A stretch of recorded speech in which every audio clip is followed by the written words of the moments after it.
Chers étudiants et étudiantes de Mid-Ocean University, on se retrouve pour étudier aujourd'hui dans le cadre du module Compétences en communication, le deuxième chapitre qui porte sur les formes de la communication. Alors, dans cette partie,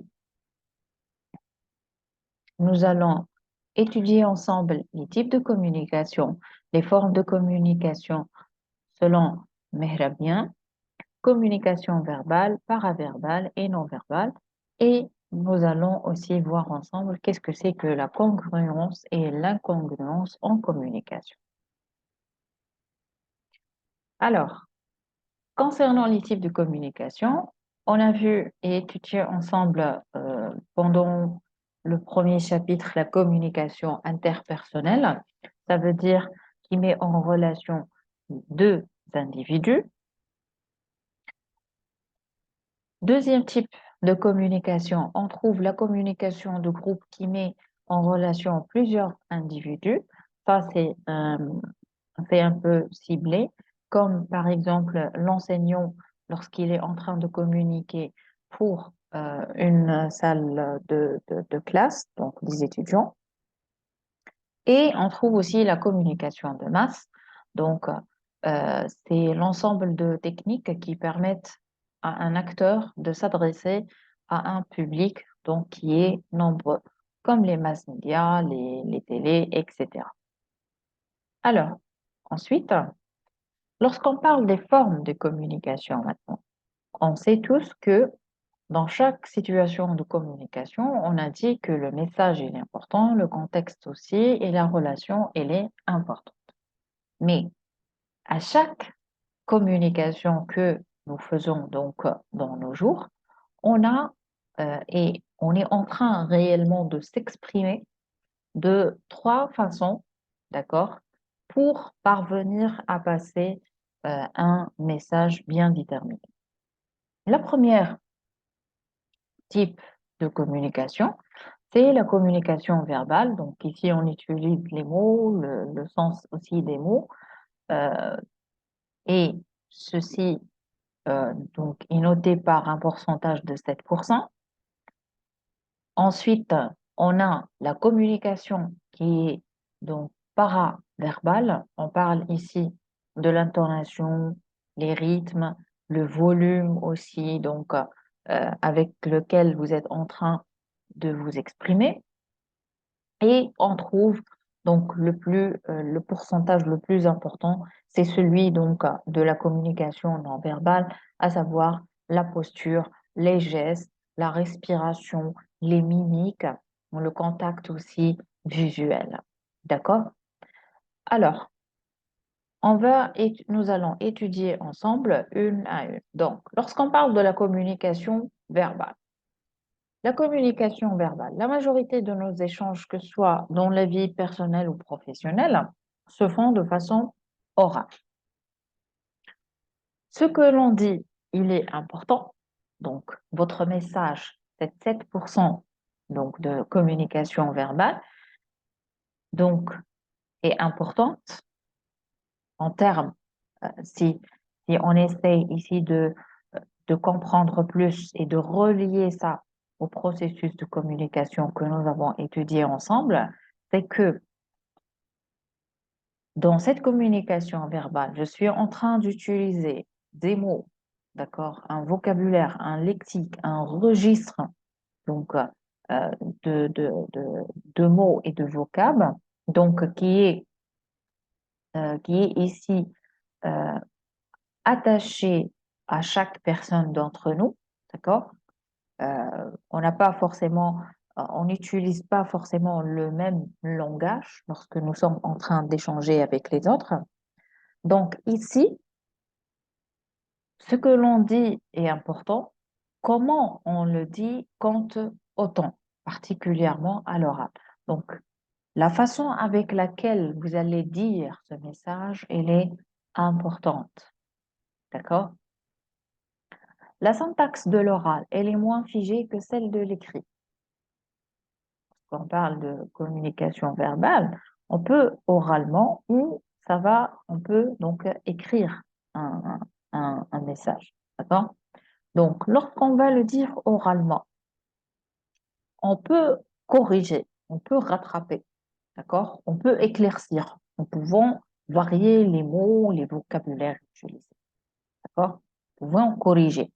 Et lorsqu'on va écrire, donc, ceci, c'est presque figé, d'accord? On ne peut pas le changer puisqu'on a écrit et nous avons directement envoyé. Elle accepte donc cette communication verbale, elle accepte les hésitations, tolère certaines structures qui deviennent donc ici en cours d'émission. À l'oral, donc, qu'est-ce qu'il faut faire? Il faut utiliser donc des phrases qui sont courtes que de longues phrases. Ici, pour faciliter, pour maximiser les chances, pardon, pour que, euh, pour que votre message il soit compréhensible, clair, vous n'allez pas, euh, vous n'allez pas émettre des phrases longues ou parfois ici et dans la majorité du temps, l'interlocuteur il va se perdre donc ici lorsque vous êtes en train.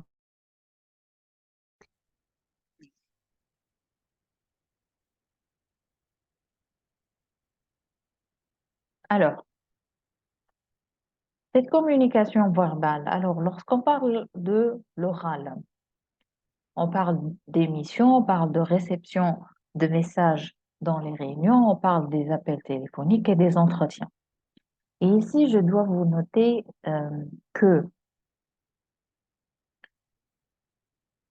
le fait de prendre la parole, ou de communiquer à l'oral dans les réunions, il a des règles, d'accord? Il y a des choses à respecter. Lorsqu'on va appeler aussi au téléphone, d'accord, dans une entreprise, comme étant donc un cadre, il y a aussi euh, un, un règlement comment dirais-je, des standards à suivre. Voilà. Lorsqu'on communique lors des entretiens, que ce soit des entretiens d'embauche ou des entretiens ici avec les hommes d'affaires ou les fournisseurs ou les clients, c'est la même chose. Donc, il y a des standards à suivre. L'inconvénient de la communication verbale, c'est qu'elle ne laisse pas de traces. D'accord? Si on passe maintenant à la communication écrite, par exemple en entreprise, on note l'existence de notes de service, d'instruction et du courrier.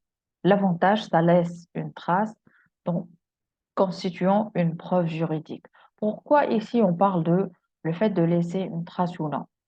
Lorsqu'on parle de la communication verbale orale, donc ici, nous allons prononcer notre message à notre interlocuteur. D'accord?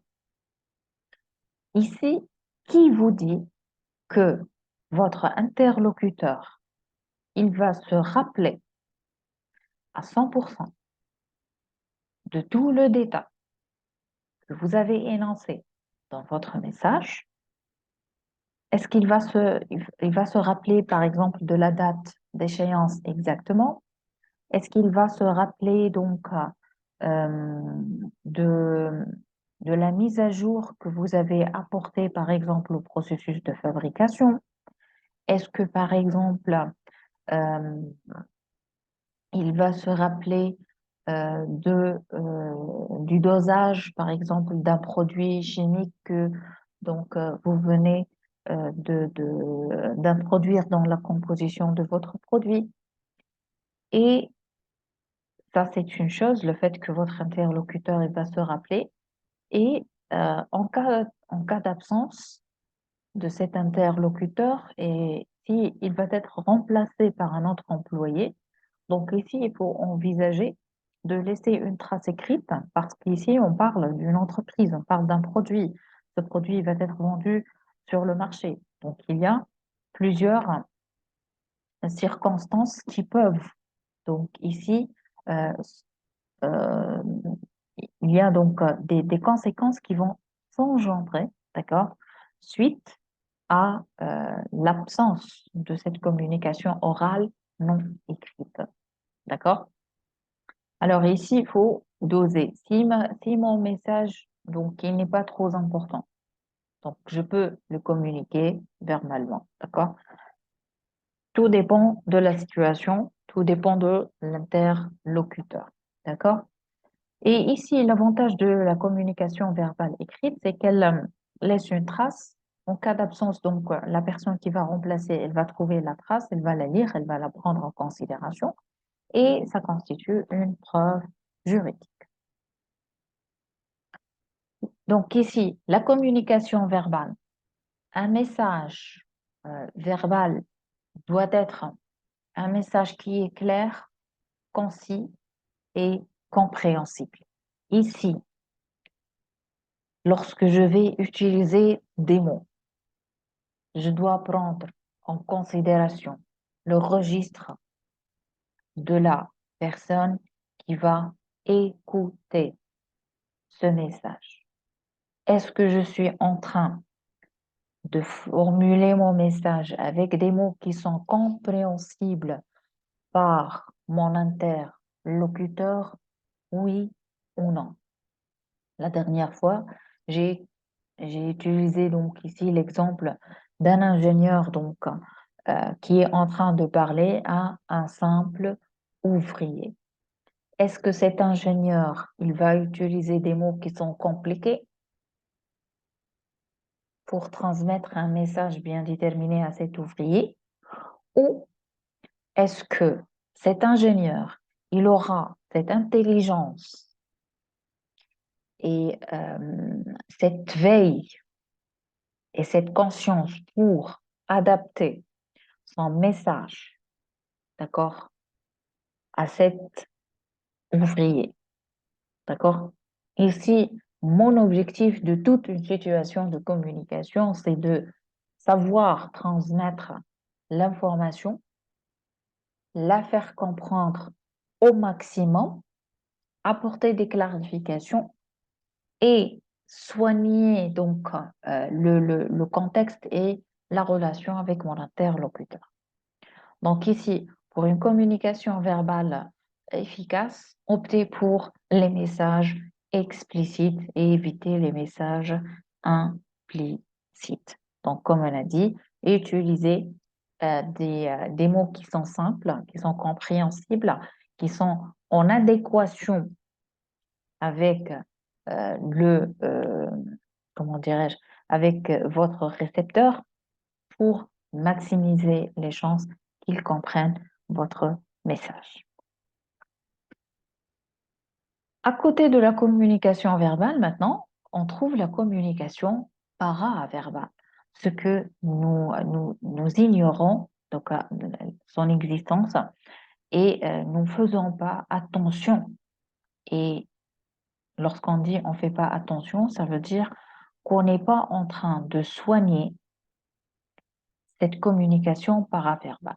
Alors, lorsqu'on parle de communication paraverbale, ça veut dire je suis en train de parler du volume, de l'intonation, du débit, du rythme, de l'articulation, les liaisons, le registre de langage, le vocabulaire, la structure syntaxique, pour comment je vais formuler mes questions, comment je vais reformuler, paraphraser, expliquer, formuler des mots d'encouragement, confronter ses idées, suivre ici des règles. Alors, tout d'abord, le ton de la voix. Certes, nous avons tous des préférences lorsque nous sommes en train d'écouter, par exemple, des animateurs radio, d'accord? Des, même lorsque nous sommes en train d'écouter des experts parler d'un sujet bien déterminé. Et ce qui vous permet ici de comprendre ce ton de la voix, c'est que euh, lorsque vous écoutez trop la radio, ça va vous aider à comprendre ce que nous allons voir ensemble. Le ton de la voix, il influence quoi? Le message transmis. Donc, rappelez-vous toujours des situations où vous êtes en train de communiquer. Parfois, lorsqu'on vous parle sur un ton de voix qui est fort, qui est gras, qui montre quoi? Qui montre de la supériorité, qui montre de la dominance, certainement vous allez être choqué, vous allez être bloqué quelque part. Donc ici, il vaut mieux toujours, avant de communiquer un message, il faut adapter et savoir utiliser un ton de voix euh, qui favorise et qui est en adéquation avec le message transmis. Par exemple, une personne qui parle d'une manière forte, affirmée, qu'est-ce qu'il va montrer? Il va montrer sa confiance en soi et c'est une personne qui est crédible.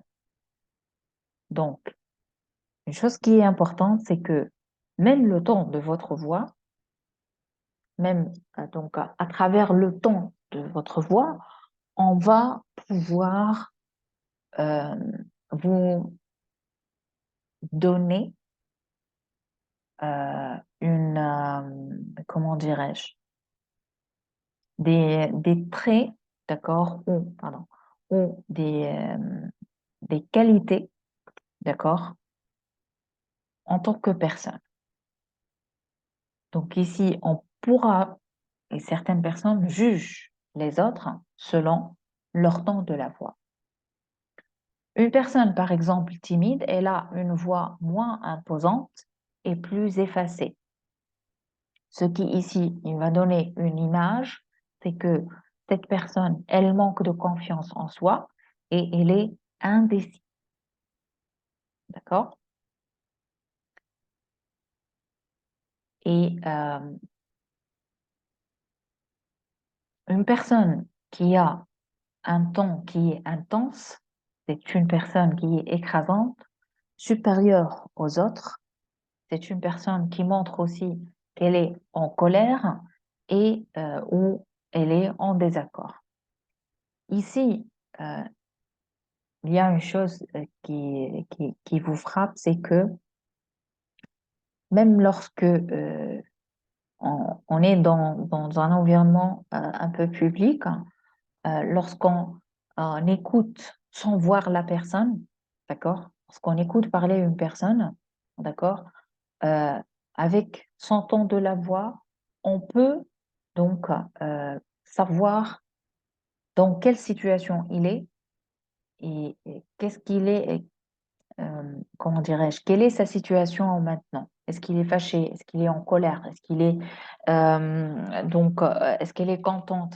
Est-ce qu'elle est donc frustrée? On arrive à distinguer et à savoir ici, comment dirais-je, la situation émotionnelle de la personne grâce à son ton de la peau. D'accord?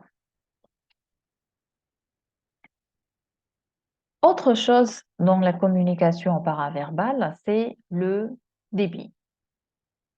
La vitesse donc d'une personne reflète sa manière ici d'être en prenant en moyenne 125 à 150 mots par minute. D'accord? Alors ici, si le débit il est rapide, donc ici la personne elle est mal à l'aise, elle a peur ou elle est fâchée. D'accord? Donc maintenant, si j'écoute un jour une personne qui est en train de parler rapidement, d'accord? Euh, Ça veut dire que cette personne, elle est dans une position inconfortable, elle a peur ou elle est fâchée. Par contre, si le débit il est lent, la personne a de la peine et de la déprime.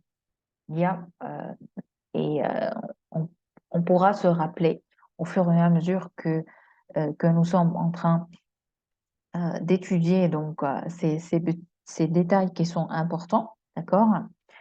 On se rappelle, d'accord, des situations de communication que nous avons euh, vécues donc et euh, on distingue que la personne, grâce à son débit, on a connu qu'il est mal à l'aise, qu'il est déprimé, qu'il a de la peine, qu'il a un chagrin. D'accord? Donc, tout ceci va s'exprimer, il va se refléter, il va apparaître, donc, euh, dans quoi? Dans son débit. Donc, pour cela, il faut adapter son débit à son interlocuteur. Si, donc, ici, le débit, si je suis en train de discuter ou de partager avec des personnes qui sont dynamiques, donc mon débit, il sera soutenu.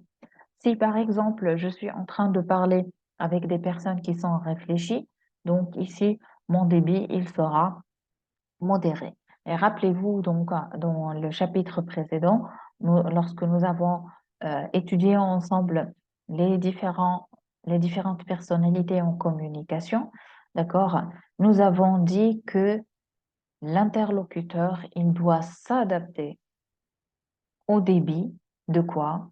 De son interlocuteur.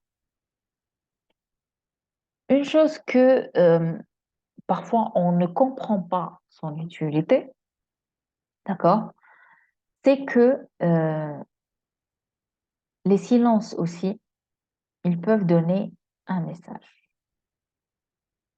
Les silences font partie de la communication paraverbale. Ces silences, ils permettent premièrement d'assembler les idées avant de les transmettre. Donc ici, si par exemple, vous étiez dans une situation de communication et la personne en face de vous, elle va se taire, ou vous allez donc prendre un moment de silence. Donc ici, ça veut dire que vous avez besoin d'un petit espace, d'un petit laps de temps, d'accord, calme, pour assembler vos idées, les ordonner, d'accord, avant de les transmettre. Gardez toujours en tête, je suis toujours dans une situation de communication dans laquelle je veux maximiser les chances du bon codage de mon message, de la bonne transmission et de la bonne compréhension de mon message. Pour cela, je dois avoir des idées qui sont claires. Et les silences vont m'aider à y avoir. Deuxièmement, raisonner avant de répondre à une interrogation. Par exemple, si on vous pose une question et qu'on vous demande de répondre, vous pouvez prendre des temps pour raisonner, réfléchir avant de commencer à donc répondre à cette question. Les silences aussi, il permet donc de vous donner un espace pour repenser à ce que vous venez de dire.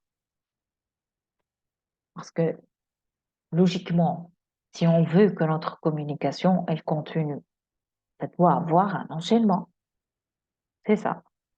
Pour que je puisse continuer à avancer dans cette communication, pour que la relation, elle continue, pour que il y ait donc un terrain large de compréhension, pour qu'il y ait une suite logique des idées, d'accord?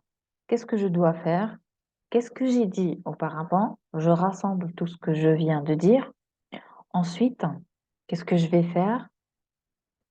Je vais comprendre ou je vais choisir qu'est-ce que je vais transmettre après. Ça, c'est au niveau raisonnement, au niveau pensée et au niveau réponse. D'accord? Maintenant, la quatrième fonction des silences, c'est le fait de prendre conscience de l'émotion éprouvée. Ça, c'est une chose qui est très importante. Écoutez, lorsque je suis en train de communiquer, d'accord? Je suis en train de passer par des émotions. Je suis en train de sentir des émotions précises selon le contexte, selon ma relation avec la personne en face de moi. Et le fait de prendre conscience de cette émotion, de, euh, de savoir la nommer, ça va beaucoup m'aider, d'accord, à mieux la gérer, d'accord?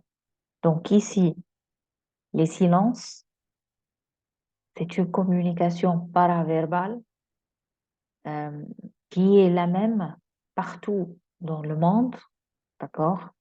Peu importe euh, la langue que nous parlons, d'accord? Donc ici, les silences ont, euh, ont donc ont le même effet sur les interlocuteurs, peu importe le langage ou le pays où nous vivons. D'accord? Ensuite, on va parler maintenant des 55% de la communication non verbale. Alors, lorsqu'on parle de communication non verbale, on parle euh, de la façon de se tenir. On parle de la proximité entre les deux interlocuteurs. On parle de l'apparence, d'accord? L'apparence, elle joue un grand rôle. Les mouvements de la tête, les hochements d'approbation, le contact corporel, les poignées de la main, les expressions aussi de visage, les mouvements des yeux, et aussi les mouvements des mains. Donc ici, lorsqu'on parle de communication non verbale, on parle de la communication corporelle ou la communication gestuelle. Alors, pas avant. Celui dont les lèvres se taisent parle avec le bout de ses doigts. C'est une citation de Freud euh, que j'aime particulièrement parce que euh, c'est, euh, elle explique bien donc la communication non verbale. Si j'ai un message au niveau verbal et que je vais me taire, d'accord? Je ne vais pas utiliser donc les mots pour m'exprimer, d'accord? Qui va exprimer ça? C'est mon corps, ce sont mes mouvements des bras, ce sont mes gestes faciaux qui vont donc donner et communiquer cette information dont j'ai pas utilisé les mots pour euh, la transmettre. Alors, tout ce qui est communication non verbale, ce sont ici les gestes, les postures, les expressions faciales, le ton de la voix, le rythme d'élocution, les vêtements, donc tout ce qui est apparent, complètement le message auditif. Elle exprime les émotions, les sentiments et les valeurs. Donc cette communication non verbale, elle va faire apparaître réellement, d'accord, vos émotions, d'accord, et les valeurs. Ensuite, cette communication, elle renforce et crédibilise le message verbal lorsqu'elle est adaptée. Donc ici, j'ai besoin du message donc non verbal pour crédibiliser plus mon message verbal, à condition qu'ils soient tous les deux adaptés. Mais peut crédibiliser ce même message, si elle est inadaptée. Donc ici, c'est comme si, lorsqu'on parle de communication verbale et communication non verbale, ça veut dire que euh, c'est comme si je tiens mes deux mains, d'accord, et je dois, pour apporter plus de crédibilité à ce message, il faut que je mets les deux doigts dans une position en face, donc l'une sur l'autre. Donc ici, j'aurai plus de crédibilité, plus d'adaptation. Par contre, si je vais inverser les sens de la paume de ma main, d'accord, je vais le mettre sous forme de plus, j'aurai moins de crédibilité et moins d'adaptation. Donc ici, il est impossible de ne pas avoir une communication non verbale. C'est notre mode de communication des émotions. Donc ici, il est impossible que vous allez trouver une personne qui ne communique pas non, donc de façon non verbale. On communique euh, trop et c'est déjà donc euh, la communication qui est utilisée plus, donc 55% de la communication, donc elle est non verbale. Donc même si on va se taire, donc ici nous allons parler avec le mouvement des yeux, le sourire, le hochement de la tête, la position de la tête, donc la posture même, on va voir ça tout à l'heure. Donc notre corps, il est et notre communication corporelle, elle dégage nos émotions. Elle fait apparaître donc nos émotions. La classification des signes donc non verbaux, on trouve l'aspect extérieur comme la formation physique, la silhouette et les vêtements. Donc, lorsque je parle donc je voudrais bien donc parler au niveau vêtements. Donc ici, lorsqu'on va faire un entretien d'embauche, donc ici, il faut veiller à avoir des vêtements qui sont respectueux, qui sont je dirais, plus sobres, donc sans motif, sans couleur, donc flashy, qui sautent aux yeux. Euh, donc, euh, ça sera une présentation et des vêtements qui sont simples, d'accord, qui ne va pas, soi-disant, gêner les intervenants. Donc, ce sont des vêtements, disons, professionnels, d'accord? Le comportement spatial, la distance interpersonnelle. Donc, on va voir ça tout à l'heure. Le contact corporel, est-ce que on peut saluer? Est-ce qu'on peut taper, par exemple, sur l'épaule? Euh, L'orientation dans l'espace, etc. Le comportement cinétique, les mouvements du tronc et des jambes, les gestes des mains et les mouvements de la tête. Donc ici, on est en train de parler de l'utilisation des mains, le hochement de la tête pour dire oui ou non. Le visage, donc tout ce qui est regard donc, et contact visuel avec mon interlocuteur. Est-ce que je peux regarder face à face donc, et je peux garder un contact visuel avec mon interlocuteur, oui ou non? Est-ce que je peux, par exemple, fuir donc, les regards de mon interlocuteur euh, ou pas?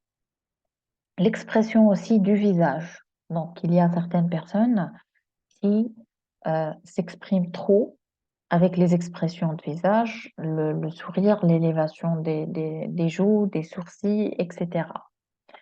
Les signes donc vocaux, les signes donc ici comme les silences, tout ce qui se rapporte au paraverbal. Les expressions aussi donc faciales ou les mimiques. Le visage représente la partie du corps la plus expressive. Donc ici, on s'exprime trop avec le visage. Nos émotions, donc, elles vont directement sauter et apparaître sur nos visages. Les yeux et l'ensemble des muscles qui se trouvent, parce qu'elles sont très mobiles, on est en effet la capacité d'exprimer des émotions différentes telles que la colère, la tristesse, la joie et la surprise.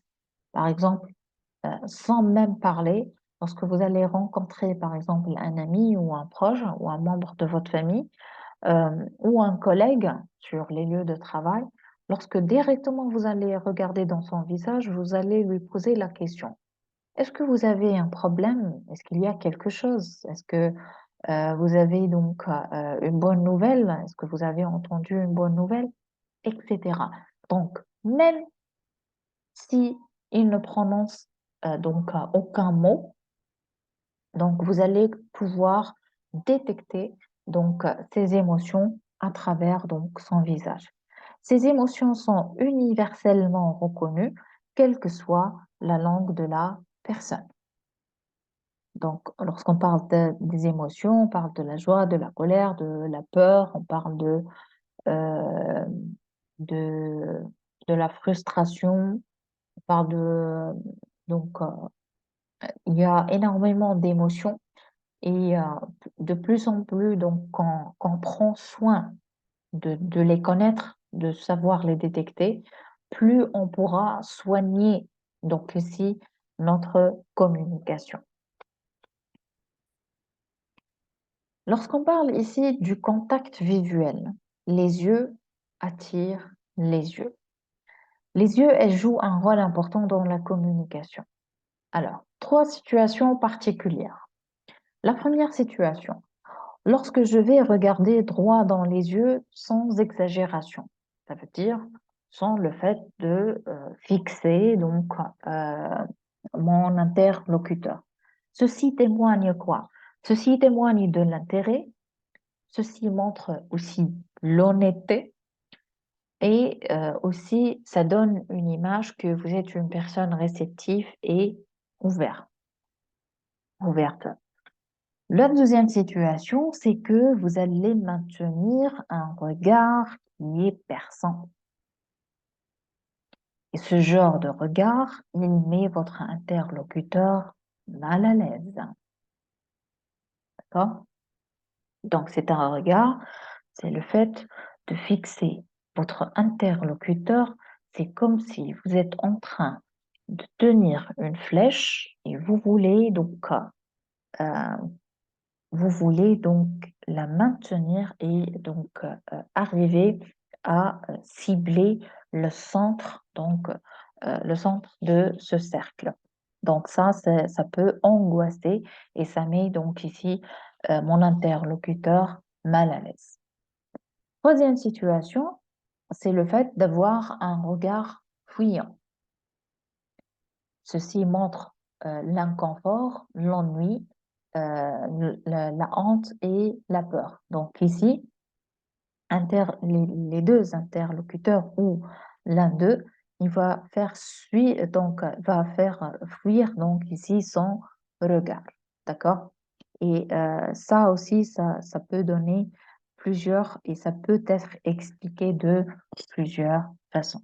Donc ici, dorénavant, lorsqu'on va communiquer avec une personne, nous devons être conscients d'adopter et d'avoir un contact visuel qui est adéquat à la situation, un contact visuel donc qui va faire que cette communication elle continue et qui met donc les deux parties de cette communication à l'aise. Ensuite, on arrive dans le volet de la communication non verbale à l'étude de la distance entre les interlocuteurs. D'accord? Alors, la distance entre les interlocuteurs, il y a 4 types de distance. On commence tout d'abord par la communication avec les proches. Donc, on parle ici de la sphère intime, entre 15 et 45 cm. Ça veut dire que lorsque vous êtes dans une situation de communication et la distance entre vous et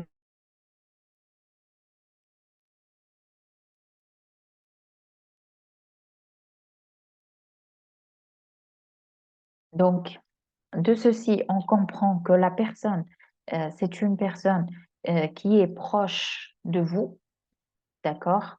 C'est une personne donc euh, que vous sentez que vous êtes en confort et en confiance avec elle et elle permet des échanges qui sont intimes. Par contre, maintenant, si la distance entre vous et votre interlocuteur, donc c'est entre 45 et 135 centimètres, ça veut dire que c'est une communication avec des amis et des connaissances. Elle permet des échanges discrets tout en respectant l'espace intime. Certes, on va discuter avec ces gens, on va échanger ensemble, mais nous gardons toujours notre espace, donc ici euh, notre espace intime. La troisième sphère, c'est la sphère sociale. C'est entre 120 et 370 centimètres. Donc, on est en train d'avoir une communication avec les inconnus. Ça permet donc des échanges d'ordre général. Elle permet d'observer convenablement le comportement de le comportement non verbal de la personne en face de nous. Ensuite, on trouve une communication qui va donc appartenir à la sphère publique. Donc, ça veut dire la distance entre vous et votre interlocuteur est supérieure à 370 centimètres. Ce sont des individus qui nous entourent et on peut communiquer avec eux et on peut ne pas communiquer. Ça exige ici l'utilisation d'une voix haute et ceci ne favorise cette sphère publique ou cette distance entre les interlocuteurs. Ça ne va pas favoriser donc ici les échanges privés. D'accord? Ça, c'est tout ce qui rapporte à la distance entre, euh, entre les deux personnes. Ensuite, on va trouver la posture du corps. Posture du corps, donc c'est une communication aussi euh, non verbale. Cette posture extérieure est un miroir de ce qui se passe dans notre tête, que cela soit positif ou non. Les positions du corps, les gestes des bras, des jambes peuvent révéler des détails sur l'état d'esprit de la personne. Donc ici, selon cette figure, on a trois positions, trois postures du corps. La première posture, c'est que on trouve la tête, donc elle est en avant, d'accord, penchée en avant. Le dos, il se balance aussi en avant. Ça, c'est une position et c'est une posture qui est fausse, qui peut être interprétée de plusieurs façons, d'accord? On trouve la troisième posture, la tête, donc elle est en avant, certes, ça c'est sûr. On trouve le dos qui se balance donc ici en arrière. Les, les épaules, elles sont arrondies. Les muscles, donc abdominales, relâchés. Cette posture du corps, elle va communiquer donc à votre interlocuteur un message bien déterminé. La meilleure posture à adopter, c'est une posture qui est équilibrée. Donc, le dos, donc ici, il est bien droit, d'accord? La tête, donc ici, elle est parallèle donc à la surface de la Terre et le contact ici visuel, donc il est aussi euh, de façon euh, dir- pas directe, mais de façon aussi équilibrée et parallèle donc à la position de la tête et les muscles. Donc ici, les épaules, elles sont ouvertes. Donc ça, c'est la meilleure position à adopter lorsque je suis en train de communiquer. On parle donc une personne ici, une personne donc qui met les mains sur les hanches, d'accord, avec ce genre de posture, c'est une personne donc c'est une personne qui a un sentiment de supériorité. Lorsqu'une personne, elle met les mains sur les hanches, ça veut dire que elle donne, euh, elle communique qu'elle est dominante, qu'elle a plus de valeur que celle de la personne qu'elle est en face d'elle. Un regard donc qui est ouvert, qui est dégagé, qui est clair, un regard donc parallèle. Donc, il donne donc ici un message de confiance en soi. Et donc, il faut savoir le fait d'avoir cette tête, là, cette position de la tête, cette posture nous permet ici de contrôler ses émotions. La prochaine donc la prochaine donc figure, c'est que lorsque la personne elle croise les bras, d'accord, euh, elle peut manifester soit de la fermeture, soit un sentiment de confort. Par exemple, si vous êtes en train de discuter sur un sujet bien déterminé et vous avez prononcé votre point de vue, par exemple, ou vous êtes en train de parler d'une situation bien déterminante et votre interlocuteur, il va ici venir croiser ses bras, ça veut dire que, par exemple, il peut être ne pas, comment dirais-je, il n'est pas donc euh, ouvert pour continuer cette discussion sur ce sujet-là. Il n'est pas donc ici en accord avec vous. Ou, par exemple, les personnes qui se sentent en confort dans cette position, donc ça peut se lire de deux façons différentes. La posture, on continue avec les postures. Chaque posture du corps et mouvement des membres donne un message non verbal bien déterminé sur ce que votre interlocuteur pense et ressent lors de la communication. Donc ici, vous allez trouver dans cette figure différentes postures du corps, différents mouvements des bras et des jambes. Donc ici, lorsque les bras donc elles sont séparés, donc les mains sur les genoux et les genoux donc sont toutes les deux sur la terre. Donc ça montre ici une situation d'ouverture à l'autre. Et la deuxième figure, les jambes et les bras croisés, donc ça reflète donc ici la fermeture. On trouve par exemple, euh, comment on choisit donc la confiance. Donc une personne qui se sent confiante, donc elle va adopter donc ici ces positions-là et des personnes qui sont dans une position d'insécurité, ils vont toucher leur épaule, leur cou, ils vont essayer de cacher leurs mains ici. Et donc, vous voyez que on parle plus avec notre corps. Donc, cette figure, elle va vous montrer quoi? Une personne qui est assise, qui avance dans son siège, elle manifeste de l'intérêt à son interlocuteur, alors que si elle s'y enfonce, elle peut afficher du désintérêt. Donc ici, une personne qui est assise sur une chaise, si elle va avancer, si elle va avancer, donc ici, ça veut dire que cette personne, elle montre de l'intérêt pour vous, d'accord? Par contre, si elle va revenir en arrière sur la chaise, ça veut dire qu'elle est désintéressée donc de vos propos et qu'elle ne va pas vous suivre, par exemple, sur ce que vous êtes en train de dire. Si cette personne, elle prend la position arrière gauche, d'accord? Avec sa posture du corps. Ça veut dire qu'elle va reculer, d'accord, et se balancer donc ici sur la gauche. Donc, ceci montre la fuite.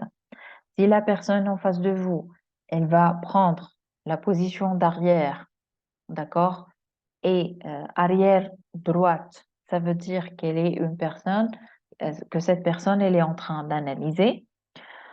Et si, par contre, cette personne, elle est donc sur le milieu, elle prend cette posture du milieu gauche, donc elle est dans une position de timidité. Si elle est donc dans une position au milieu droite, donc c'est une position qui montre le stress.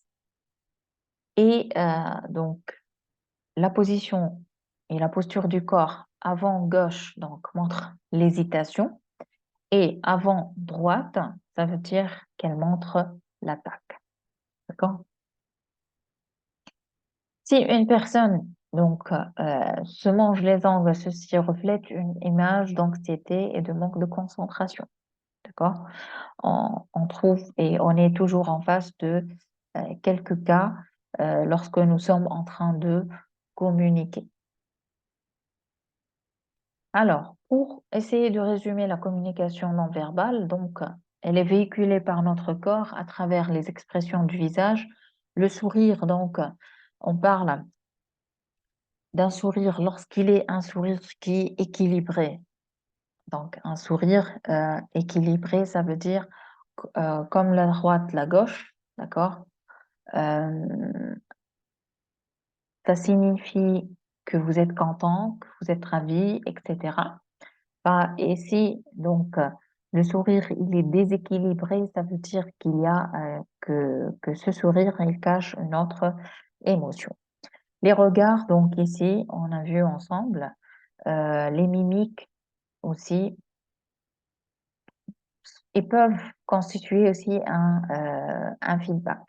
Les gestes, donc, tout ce qui est paralangage qui accompagne et complète le message verbal, la doigt pointé vers la porte, le hochement de la tête. Les postures jouent aussi un grand rôle dans la relation lors de la communication. Et l'accoutrement ou l'aspect vestimentaire, les choix vestimentaires ont une signification sociale, culturelle et personnelle. Ils peuvent donc servir de base au jugement des autres. Alors, comme petite activité que vous pouvez faire chez vous ou avec vos amis, euh, vous pouvez tout d'abord essayer de transmettre un message uniquement avec votre langage non corporel. Réfléchissez bien à un message que vous voulez transmettre à quelqu'un et vous n'allez pas utiliser les mots, vous allez uniquement utiliser votre langage non verbal. La deuxième activité, vous allez observer le comportement non verbal et interpréter le langage verbal. Alors, dans cette figure, vous avez deux clients différents, d'accord? Le comportement non verbal observé, c'est quoi? Et le sens réel de la phrase prononcée. Donc, euh, les deux clients, ils ont prononcé la même phrase, mais à vous de voir quel est le vrai message et quel est le message non verbal qu'ils ont transmis, d'accord? Dans les deux cas. Alors, pour que la communication, elle soit réussie, il faut qu'il y ait congruence entre le message verbal, paraverbal et le non verbal. On arrive maintenant à la partie concernant la congruence et l'incongruence. Alors, lorsque je parle de la congruence ici, je parle de l'adéquation, de la compatibilité entre quoi? Entre les pensées, les paroles et les actes. En d'autres termes, pensée, émotion et comportement. La congruence maintenant. La congruence, c'est quoi? C'est l'alignement entre les différents types de niveaux de messages non verbaux et paraverbaux. La congruence, c'est être en accord entre ce que je dis et la manière dont je le dis. La congruence est très importante dans la communication, surtout lorsque le manager, le leader, il travaille avec les collaborateurs sur un projet. Et l'incongruence, c'est quoi? C'est la différence, la contradiction entre pensée, sentiments et paroles.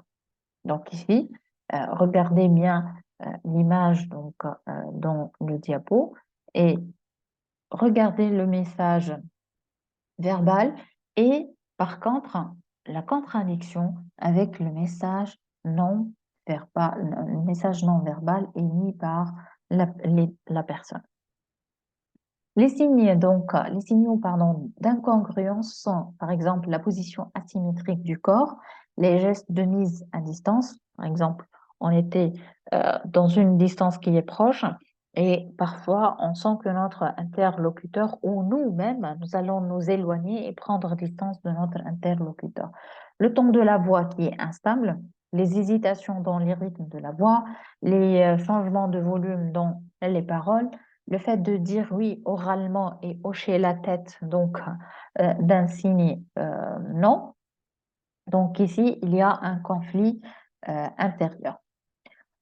Ensuite, l'utilisation de oui, mais de l'autre côté, essayez peut-être.